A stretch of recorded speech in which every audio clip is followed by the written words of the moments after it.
Last week's Scene programme was a film about football abroad. It was made before the ill-fated Liverpool-Juventus European Cup final match in Brussels. It followed a group of Everton fans on a trip to Holland in support of their team. 4 of those fans who appeared in the film are here today in the studio. Everything went well, there was no trouble at all, and the Dutch police in fact said the fans would be welcome to return any time. But we've asked those 4 back to this special edition of Scene to discuss what happened only 8 weeks later, the tragic events in Brussels which resulted in a ban on English club football abroad. What must we do now in order that British fans will once again be welcome abroad? We also have 9 Liverpool fans, most of whom were in Brussels, and to remind us that this isn't just a Merseyside problem, 4 Spurs fans who've also been abroad with their team. No fans from Northern Ireland, Scotland or Wales, because your teams, of course, haven't been banned. But we would like to hear all your views, so can you please send them to Scene, and we'll then forward them on to the Football Association and the Sports Minister. The address to send them I'll show you at the end of the programme. As well as fans to represent football players, we have Garth Crooks of Tottenham Hotspur, who were looking forward to another season in Europe, and next to him, John Williams of Leicester University, who appeared in last week's film. After going abroad with football fans for 5 years, he was one of the authors of this book, Hooligans Abroad. And because the government has decided that it wants to be involved in this problem, we have David Ashby, Conservative Member of Parliament and Secretary to the Conservative Party's Sports Committee. Well, it's 3 weeks since Brussels now, so just to remind us what happened, let's look at some extracts from the TV sports and news programmes on the night and after it. The Heysel Stadium in Brussels, the capital of Belgium, has been a sickening and bewildering sight. As a result, there is for certain serious injury when a wall collapsed, and maybe worse. I've seen at least 2 stretchers carried away, and the stretchers were covered from head to foot. On May the 29th, at the European Cup final between Liverpool and Juventus, the violence of English football fans brought about the death of 38 people and injuries to 454. This is how the event was seen on television. It appears to have begun an hour before kick-off when Liverpool fans broke out of their segregated area of the stadium and moved into the area occupied by Juventus fans. Scuffles and fighting began, and it's reported the Juventus fans did try to move away, but a wall collapsed and caused some of the injuries. In that instant, many people were crushed to death, although at first they were not visible because of the other people piled on top of them.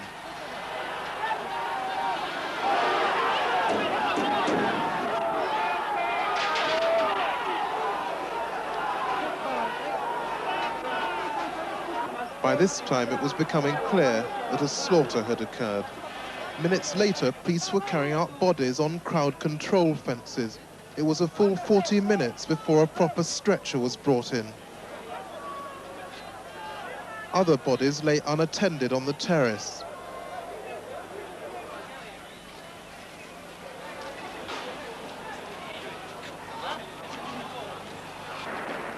Back in the stadium, over an hour later, the Liverpool supporters were calmly waiting for the delayed start of the match. It was then that the Italian fans started to make trouble. But sadly, the problem which started at the left-hand end is now getting a reply at the right-hand end when we are seeing nothing more or less than street fighting.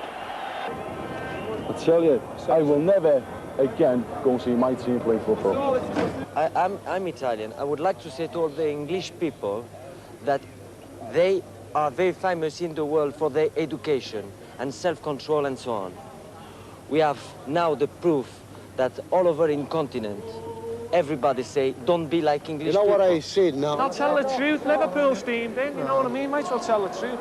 You know what I mean? I've seen Liverpool attack all Italian fans, and they done all Italians in, and the wall collapsed because there was the police just was too scared to go and get into the Liverpool fans. That's all there was to it. As day broke, it was apparent how little effect the flimsy barriers had in protecting a panicking crowd. Among the jumble of discarded horns and banners, the crumbled remains of a few concrete posts. Though most Liverpool fans departed quickly and discreetly, several hundred were still to be found this morning in Brussels Central Station. The mood was sober and subdued. We never thought like a game involving Liverpool would ever result in supporters actually being killed. I mean, I phoned home, that's what I found out. Yeah. I mean, I imagine everyone's family back home is really worried. I know my mum was like, and she told me, she said, you know, it's just like war on television. And she said there was about 36 dead. And you weren't aware of this? No, we didn't know anybody was dead. Well, I mean, it just happened so quick. I mean, the supporters... Well, it was the minority again, the supporters that ran over to cause trouble. And the Italians just panicked. You must blame the Liverpool supporters, how they started the trouble. But it all started out the Juventus supporters have tickets for our end. I'll never go again. I've watched Liverpool for 30 odd years. No way I'll go again. No way. I'm just ashamed. Total disgrace. They watched their victorious team return in silence. In Italy, the word used to describe the event is massacre. Their European Cup now holds no value for them. As they draped the coffins with Italian flags, an official chalked the destination on each one. There were 22 Italian dead, and at the end of the row, the coffins of 2 French and a Belgian victim. For the 100 or so relatives who had arrived from Italy, it was to be a sad, emotional occasion. They were still stunned by what had happened to their loved ones in the football stadium last Wednesday. Some were inconsolable. The mother of young Andreas Casula wept as she knelt in front of her son's coffin.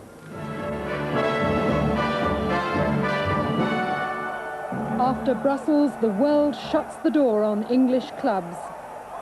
Today, the governing body, FIFA, registered their disgust over the events at Brussels by banning English clubs from all internationals.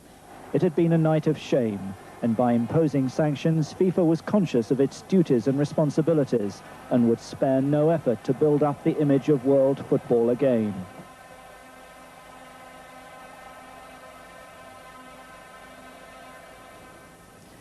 Well, first of all, after that, I'd like to know what you, the football supporters, think of what happened in Brussels 3 weeks on. Perhaps I could ask Colin first, because you were actually in Zed's stand, weren't you, in Brussels when it happened. So are you ashamed at all about the way Liverpool fans behaved, or not?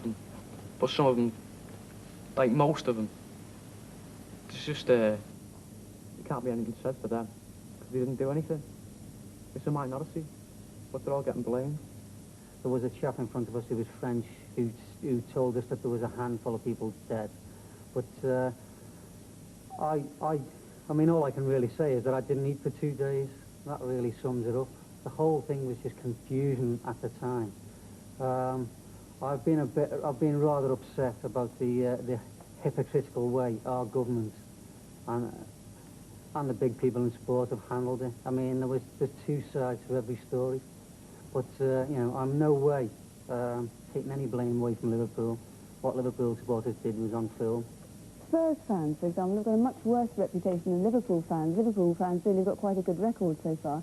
Do you think, really, it could easily have been Spurs fans involved in a disaster like this? Well, yes. I mean, all the trouble that's been abroad, it was bound to happen to someone sooner or later, wasn't it? I mean, at Bruges, there wasn't, or Anderlecht, there was a fair amount of trouble, but there was nothing on the scale that there was, you know, with Liverpool, but it was bound to happen. It was going to happen next season, could have happened the season after. Just Liverpool, the unlucky ones. Young lads get together, and they think they're good together, and they think they can take the world on. That's how it happens. If you have a few beers, they feel all right. And it's the beer what gives them courage to do it. Because if one of them lads on there, you get one of them on his own, he won't run a Juventus fan. But give him a gang of them, and a gang of Juventus fans, give the Liverpool lads beer and the Juventus fans beer. They'll do it. I think the organisation's got something to do with it. Because they know what England's record is on the continent. And Liverpool command the same wide support as England can on the continent. So they should know what's going to happen. They know what kind of people's going to come over. So there should be better organisation. I mean, some of our third division matches are better policed than that was. Garth Crooks, can I ask you as a player, what's the player's point of view? What do you feel about Brussels now? Well, I think first and foremost, we're all very disgusted, very emotional, use all the cliches you want to, about the situation. I know all the players, I know a lot of Everton players, there's Everton fans here, I know a lot of Liverpool players, and there's not a player I've met who's not disgusted by the whole affair. But I think what football needs very, very quickly is a remedy to stop it now. How you go about doing that is another story. But that is what's got to happen because football can't afford it. And I don't know how long the government can afford it. Well, we'll talk to the Conservative MP, David Ashby. What do you think? You're a member of the Conservative Party Sports Committee. What lessons do you draw from the Brussels incident? I think they're very far-reaching. First of all, I feel that listening to these lads and here, we keep on talking about things like provocation and bad policing. It's terribly sad to think that football has to be surrounded by police and by railings and so on. I wonder really whether football is worth it at the end of the day, whether really the game is worth the effort that we're having to put in to police it. Of course it's worth it. It's a great game. There's games getting played up and down the country, no acts of violence, no one's killed, people going to enjoy a game. If you took football away, you'd still get these lads who want to fight. You still get them who have a bit of beer and they want to fight. So they'll take it out on something. It might be cricket. I mean, like, you can't see anyone fighting over cricket, but if you take football away, it might happen. John Williams, I'd like to ask you as a sociologist from the University of Leicester, was this something that you saw coming? You've followed football for a long time now. I mean, I agree with what's just been said about football. It seems to me to be a rather strange thing to suggest that football might be the sport which suffers and we should stop playing football, when quite clearly the causes of what happens at football grounds lay outside the game. And that we should really be looking in those kind of directions to find out what we can do, how we can move forward, and to look at the reasons why there are lads who go to football matches who find it important to fight and to express themselves in those kinds of ways. As soon as the tragedy happened, everybody, it seemed, was talking about the English football hooliganism and how it should be dealt with and what the cause of it was. What you're saying is, for want of a word, more brutal action by the police, if it's called for. But you're not talking about human beings here, you're talking about animals. I mean, the way they go on, they act like animals, so they should be treated like animals. Firstly, I would put them away. I would. Punishment is one thing. National service we've talked about, and I think we'd all agree on at some stage. Well, I feel awful. I feel very disappointed, very upset, and you know, the disgraceful way that we handle ourselves yet again abroad was a disgrace for English football yet again. I watched last night, I watched what people say, I felt exactly the same.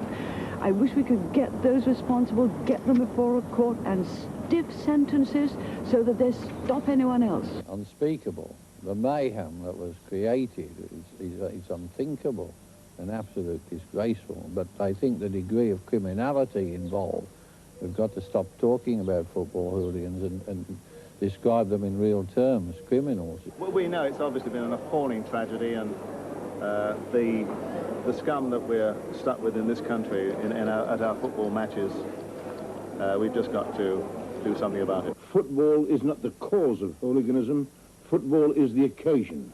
And if all football clubs would close tomorrow, hooliganism wouldn't end. It would come out in other ways. There is a determined effort in our country by a number of evil people to smash society. And that's the real root of the problem. When we really get down to brass tacks, we've got to change attitudes, and we really got to go right back to thinking of family discipline and school discipline and discipline in the country generally, because the behaviour last night was animal. I don't think there's one thing. I mean, it's a whole mixture of things. I mean, I see it makes me sound like an old fogey at times. I go to schools, and there's a lack of discipline in schools to what I knew when I was a youngster. You know, we used to have a laugh and a joke. But you knew that little area not to cross, whereas now I think there's a lack of respect. That's the thing. We've brought up our children, and it's partly due to the fault of our teachers and the parents, to expect rights, but not to accept responsibilities or duties. We seem to want gratification, and violence is one of the ways of expressing them. There has always been, or will always be, a very tiny group of people who commit violent acts. And sometimes in war we call them heroes, and when they go and do it on the football pitch, then we're all upset about it.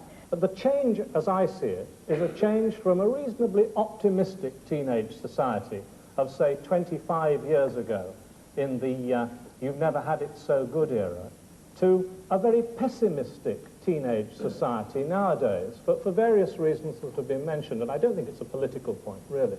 And I think we have to tackle at its roots this pessimism which has set in among young people and which persuades them to behave in this shameful and shocking way? Better brains than me, Barry, haven't got the solution yet, and I don't know what it is. I don't know how, I don't know what's happening to the football, some of the football supporters. I don't know, and I'm not just talking about English, I'm talking about other countries as well. They're having it as well, and I don't know why. I don't know why they do it. It doesn't seem, it's not a football match now. And maybe at the end of the day, I'll be thankful to get out of it. So what a horrible thing to say. Being in the game all this time and having to say a thing like that. Well, it's sad to see Emlyn Hughes there talking about disgrace and national service and discipline and so on. What do you all think about that? Italy had national service.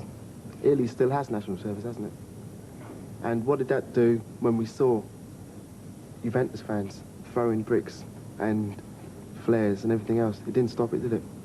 If a kid robs something, you know, well, bring back national service, they just think it's the answer for everything. That's not going to crack them, it's going to make them harder. It's always the older people who say, bring back national service. They've got to bring something up to date to solve it. Is there more aggression between English fans and foreign fans, or between English fans and other rival English clubs? Is there, in other words, is there more hatred between English fans and foreign fans than there is between English and Well, English? It's difficult to generalise. I mean, it's certainly very true that the English supporters, as many people in this country have quite strong stereotypes of foreign people. I mean, as a nation, we tend to regard people from other countries as being in some ways inferior. We have a very superior view of ourselves. And so in that sense, there is an intensity, and lads who go abroad feel themselves to be in a very hostile, a very odd and different kind of environment. And some things that happen abroad they interpret as provocative, perhaps other people wouldn't. Garth, what's your view of that, having been abroad a lot? Well, I would have to agree with John in many ways, is that there's a lot of fans when they go abroad. It's interesting to see that their view changes when they go abroad. They start to look at tradition and their attitudes of their fathers and their grandfathers, the fact that Britain, what it was, and they're not going to say second best from either the Italians or the Germans or whatever. That's very evident when you talk to fans when they go abroad. The attitude changes slightly when it's internal, whether it be Spurs, Arsenal, whether it be Liverpool, Everton. But even with the Liverpool-Everton situation, that is unique, because the macho thing can't air itself quite the same way, because the families are involved. They're not that different from each other. That's right, and they will not stand for it. It hasn't any chance to fester or to grow. Fans who have been abroad, what do you think? Is there a big change in your own attitude? Can you detect a change in your attitude? Not really. I mean, I think there's possibly, it's a big occasion compared to just going on a Saturday. People just tend to think, oh, great, you know, we're really here, we're on the continent and all the rest of it. But really, I don't think anyone really felt as though we wanted to have a go at some Italians or anything like that. It was just another game. Mark, you had something to say too? Seems to be when we're abroad, it's a situation where we're English and look at us. It's sort of that sort of warped pride. Liverpool is such, well, they're disgusted by Britain because this government has just taken itself away from the North completely. They're not doing anything for the North. It's very much an us and them situation. Yeah. Merseyside's not interested in Britain, this British Bulldog attitude, or the England team. Not at all. Of course, there are allegations of the National Front presence there too. Did any of you see that, who were there? I think the National Front are being easily used as a scapegoat. I don't really think. I think it was just a simple, you know, the thing that's happened at many football matches before, few scuffles, few people took revenge with what had gone on before. The National Front just used as a scapegoat as far as I could see. I wonder though if I can ask David Ashby, do you think we perhaps engender too much patriotism in people? There are occasions when the papers who will call football fans who behave badly, flying the flag overzealously abroad, are called animals, and those papers who call them animals will be the same papers who run headlines like Gotcha when the Belgrano is sunk. Or No, I don't really think so. I think patriotism's a very good thing, properly channeled. Properly channeled is the key. I don't see any harm in it. But I quite agree with the points that are being made, that the National Front has been taken as a scapegoat. And I quite honestly think that the political points that have been taken here as well are complete scapegoats for extremely bad behaviour. I don't think unemployment or anything like this has got anything whatsoever to do with this, with the behaviour of these fans. I mean, it's interesting that in all societies we have problems, and ours is no exception. And we have bank robberies, and I don't see the government closing the banks. We have villains, and we try and treat them accordingly. and it's quite obvious. The government's in power at the moment. One of their things they put forward was the fact that law and order was going to be uppermost in their mind. And the most important thing, as I see it, this is my own personal opinion, that if football does have this problem, then the government have got to take what is a part in what's going on to sort it out. They have a responsibility to footballers, to football, to supporters, and to society. Are we going to throw away everything that we fought for over the centuries in terms of civil rights, in terms of freedom, in terms of liberty, simply because of these football fans? Are you expecting the government to take draconian powers? I'm expecting the government, as I see, to give magistrates powers to punish these people. The magistrates have got those powers. Secondly, the police haven't got the powers to do what they want when they catch the hooligans, because they're out of custody or whatever within 24 hours or whatever. They have got the powers. So, I mean, football is continually faced with a situation that it cannot handle. So who is now going to help the national game? But aren't we missing the point of it? Do you think that instead of talking about prevention after the event and prison and penalties and discipline and so on, shouldn't we be finding out why it happens in the first place?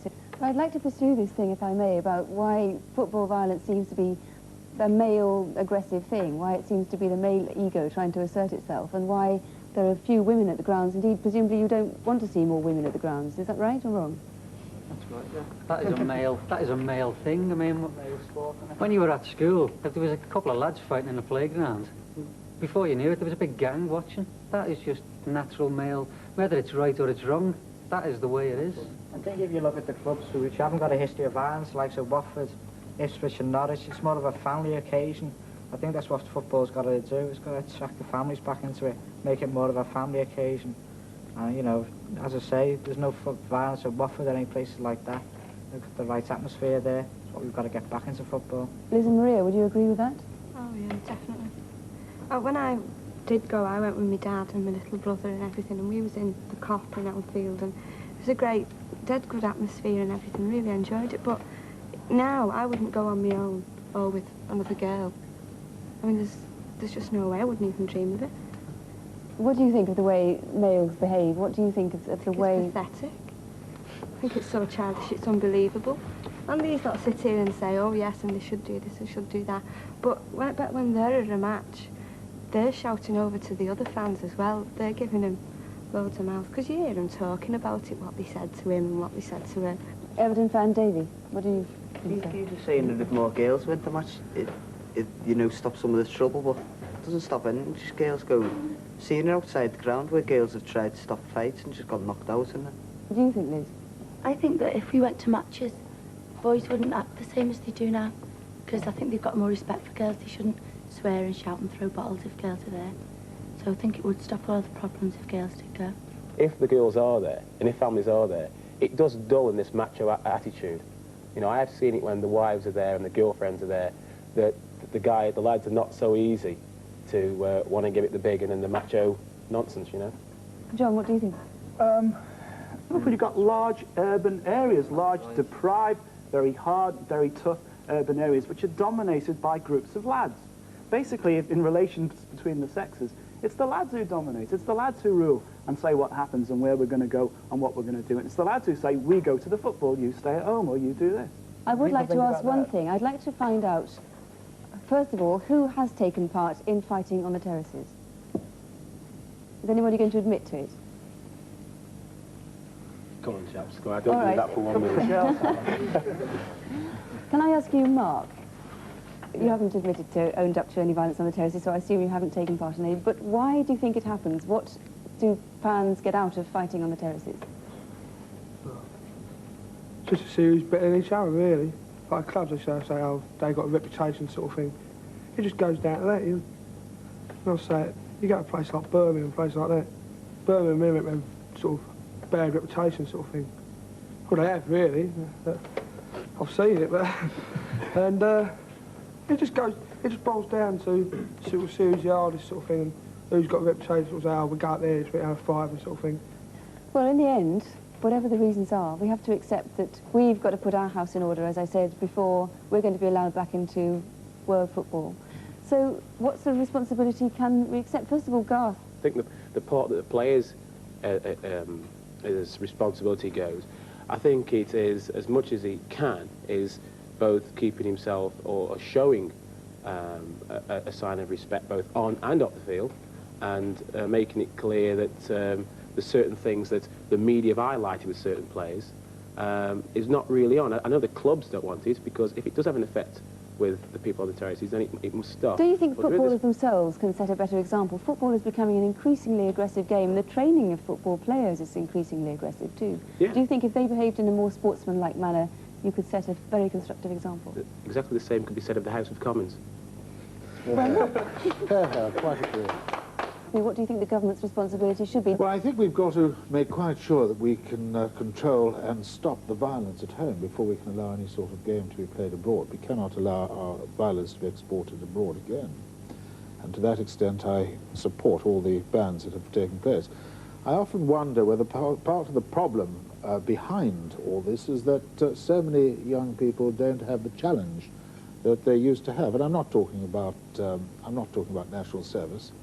But there is, to some extent, a lack of challenge with some young people, and they look to the football grounds to provide that stimulus and that challenge. And perhaps we should try and see if we can't channel those energies elsewhere. John, I think you feel that there might be ways in which the needs for prestige can be channeled in other directions. Well, clearly, I mean, Garth talked about dignity and respect. We live in a society at the moment in which there are some lads who get dignity and respect from fighting other lads at football matches.